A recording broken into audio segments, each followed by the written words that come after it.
Mi nombre es Fernando Tuesta Soldevilla, profesor de Ciencia Política de acá de la PUC. Vamos a hablar en esta oportunidad sobre el nuevo gabinete Villanueva. Buenas tardes, profesor. Bueno, a más de una semana de la renuncia del presidente Pedro Pablo Kuczynski, ayer Vizcarra juramentó a los nuevos integrantes del gabinete ministerial. Lo primero que queríamos saber es qué impresión le dejó esta juramentación. Bueno, este nuevo gabinete muy esperado tiene una composición que quizá dista un poco de lo que en principio muchos demandaban, que debía ser un gabinete político, plural. La composición del gabinete creo que va por otro lado.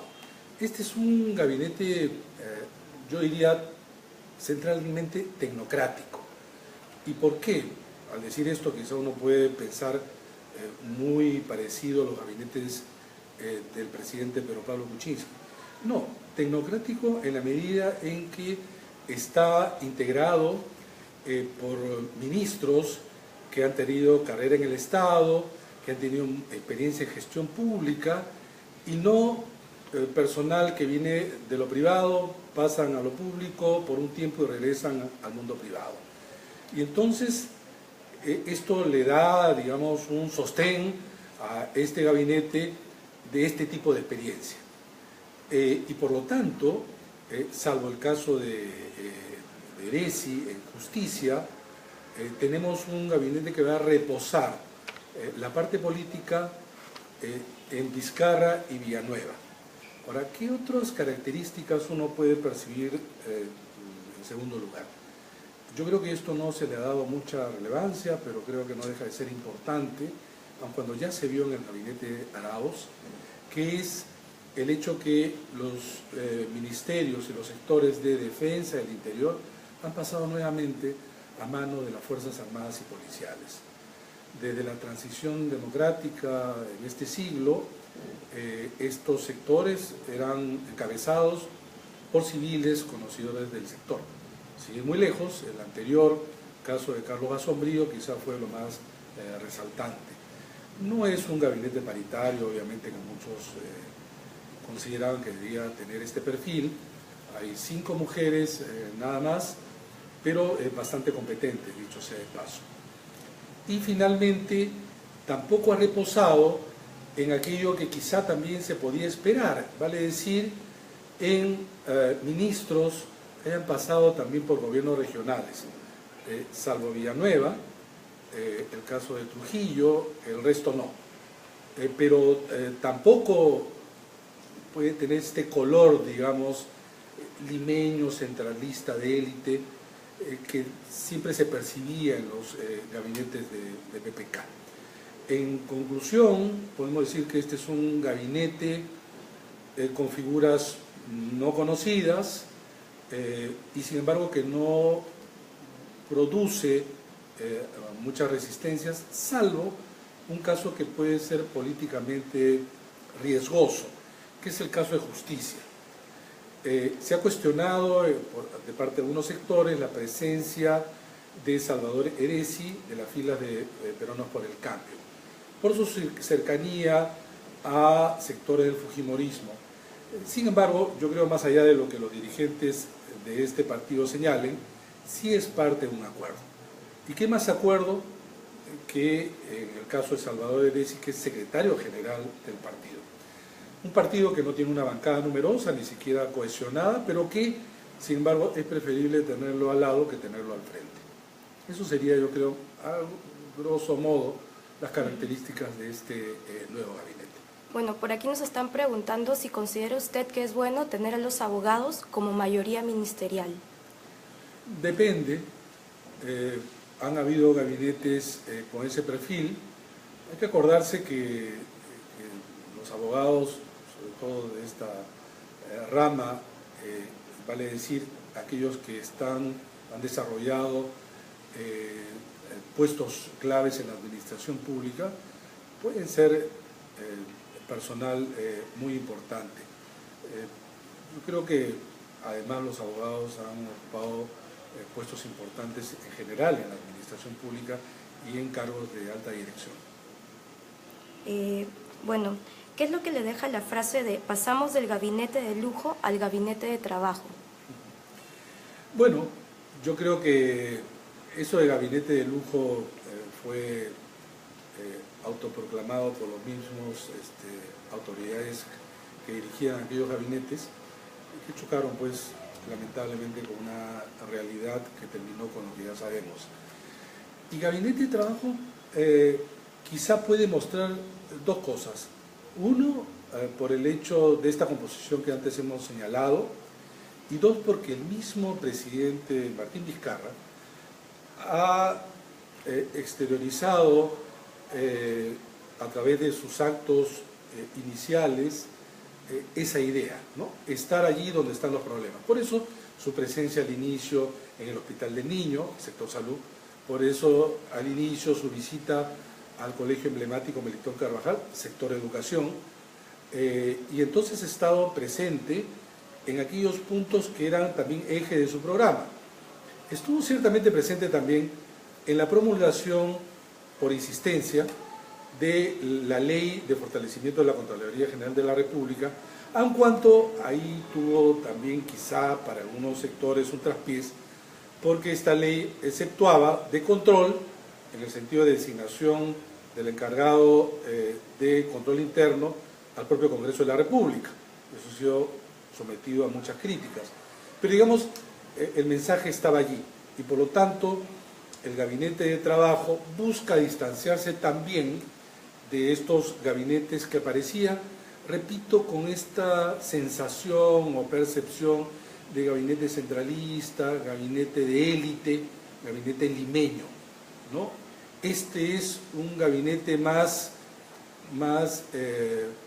peruano, no me gusta este término, pero digamos en contraposición, decía alguien, quizá de manera figurativa, hay que tenerlo siempre con cuidado, con apellidos decía peruanos, ¿no? Estos que son, parecen anécdotas, dan muestras también de hacia dónde se puede enrumbar el gabinete Villanueva. A ver, Lenin Chumbe nos pregunta, ¿es una maniobra nombrar ministro Eresi para satisfacer a los fujimoristas? Yo creo que más para los fujimoristas, aunque no creo que los fujimoristas cuestionen esta designación al Partido Peruanos por el Cambio. ¿Y por qué?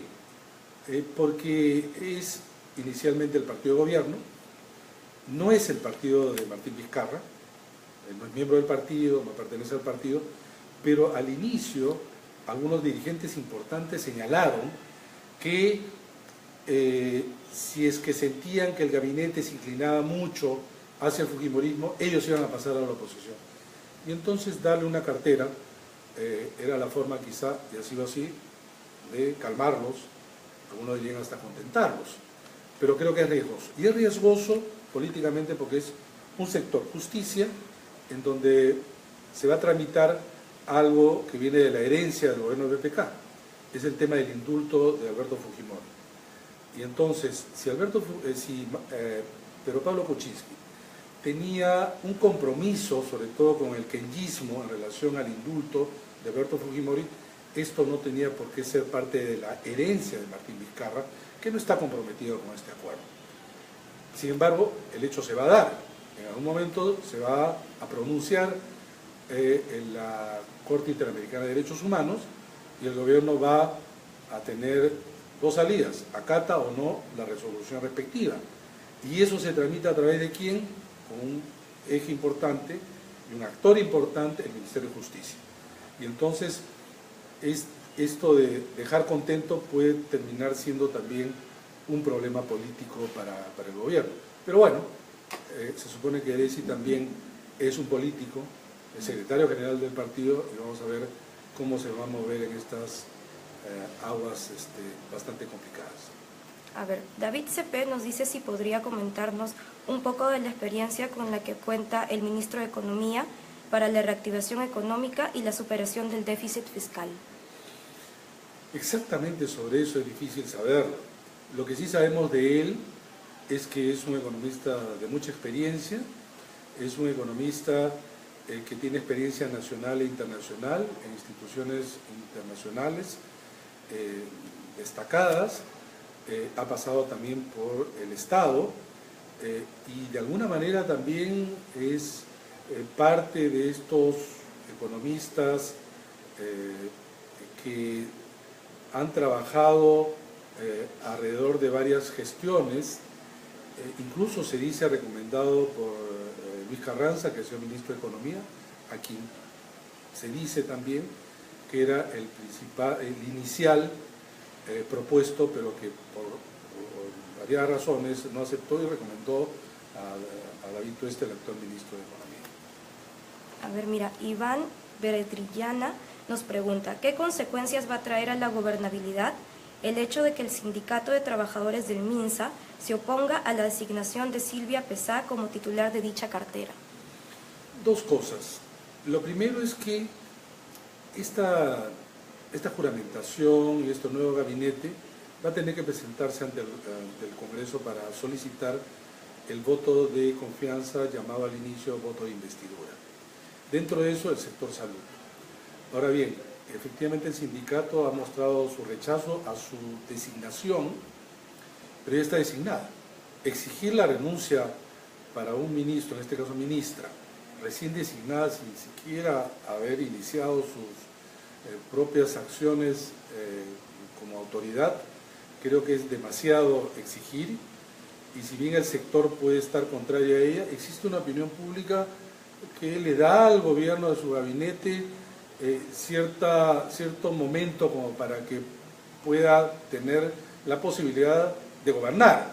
Y entonces una huelga de esa naturaleza puede ser bien vista por algunos sectores de salud, pero no estoy muy seguro de la opinión pública en general, ¿no?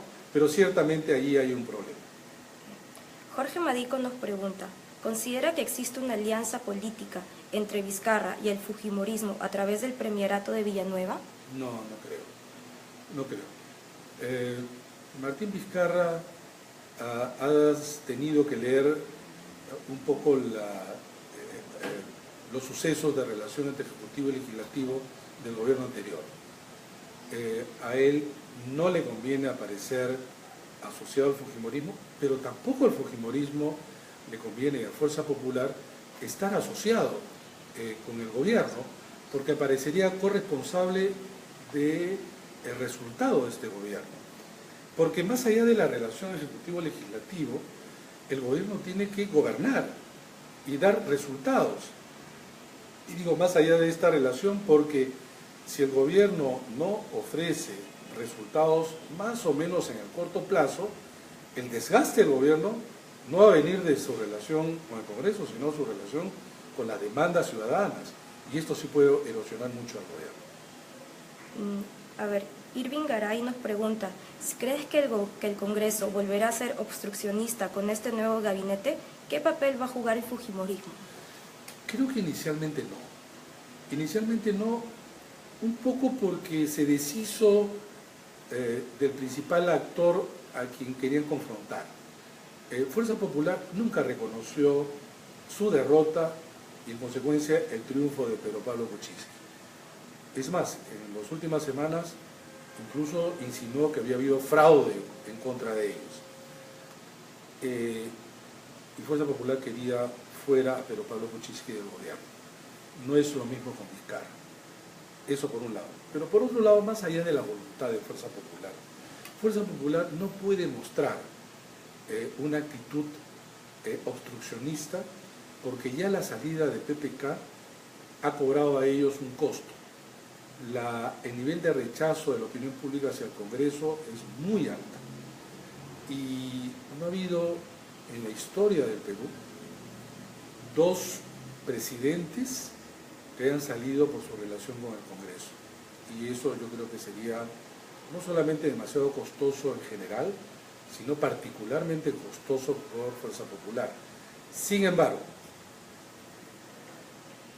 esto que estoy señalando puede no darse al inicio, pero este gobierno todavía tiene vida de más de 3 años. Y este gobierno podría, digamos, entrar en una situación de desgobierno, de no éxito en sus políticas, erosionado por él mismo, y donde el fujimorismo simplemente sería el instrumento para que se retire, pero desde el lado de quienes rechazan al gobierno, digamos en un hipotético escenario, ¿no? Okay. Ronald Gómez Victorio pregunta, ¿cree que con este gabinete tecnócrata la mayoría en el Congreso dejará de trabajar al Ejecutivo o todavía habrá roces entre estos poderes? Como he señalado en la pregunta anterior, creo que va a haber ciertos niveles de acuerdo, porque ya la propia designación del gabinete es un gabinete que, si bien algunos observarán y criticarán por qué no había algunos y por qué están ahí otros, tampoco es que creo que Fuerza Popular contempla a todos con igual simpatía. Es decir, creo que la relación va a ser, por lo menos desde ahora, visto desde ahora, ni tan lejana que se fríen las relaciones, ni tan cercana que te quemes con esa relación. Ese es un equilibrio muy difícil, no es fácil enfrentar esta situación, pero es el camino que le queda a Martín Vizcarra. Ayer sucedió algo muy interesante. 3 ministros retiraron la cruz y el evangelio a la hora de juramentar, porque somos un país laico, ¿no? ¿Qué impresión le dejó esto? Yo creo que es una buena impresión. La separación de la Iglesia y el Estado se debe dar en todo ámbito en donde se muestre un Estado laico. No es que te ponen allí a un Cristo y la Biblia y tú tengas que rechazarlo, sino debería ser al revés. Quizá a pedido del parte podrían colocar un Cristo y una Biblia, ¿no? Esto llevaría, digamos, a una tolerancia que es propia, además de estados como el nuestro. ¿Nos puede comentar un poco más sobre César Villanueva, el nuevo presidente del Consejo de Ministros? Bueno, César Villanueva creo que refuerza la idea de una figura que representa aquello que es un sentimiento muy desplegado fuera de Lima, ¿no? Que es la presencia de las provincias, por poner un nombre genérico. Tanto él como Vizcarra han sido de los pocos exitosos presidentes regionales. Entonces miran al país pues desde otra esquina. Ese es un punto a favor. El segundo punto a favor, su experiencia también política. Aparte que ha sido congresista, él como también miembro de organizaciones que él ha formado, tiene, repito, esta experiencia política. Se le ha acusado de dos cosas. La primera, de haber sido uno de los motores del intento de la segunda vacancia de Pedro Pablo Kuczynski. Sobre todo esto no ha gustado mucho a Peruanos por el Cambio, por eso que el nombramiento de Heresi es una manera de compensar esto, pero además de parte de una persona como Heresi, que también en algún momento pidió la vacancia o la renuncia, digo, de Pedro Pablo Kuczynski. No es el caso de Violeta, no es el caso de Cheput, que son dos personas que serían ministeriables, digamos, o quizás los únicos ministeriales de Pedro Pablo Kuczynski, o de Peruanos por el Cambio. Y entonces, Villanueva se está moviendo hasta ahora en este equilibrio de ciertos cuestionamientos que tiene. El último quizá, que ya se había denunciado, digamos, hace un tiempo atrás, de una ONG que él compartía con Barata, ¿no?